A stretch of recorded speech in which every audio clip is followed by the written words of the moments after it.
Hi guys, welcome back to my channel. In this video, I'm going to show you how to change your contact permission on Instagram. So if you allow this permission, Instagram will access your contacts and will give recommendation for them or for you to follow each other. So if you want to change it, it's very easy. First, you can open your Instagram app and go to your profile page in the bottom right corner here.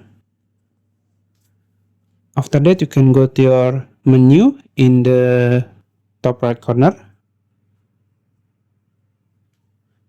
and then you can scroll down until you find devices permissions.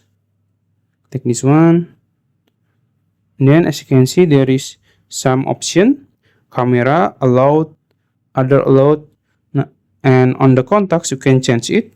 For me it's not allowed, but if you want to change it you can click allowed, or from allowed to not allowed, it's up to you.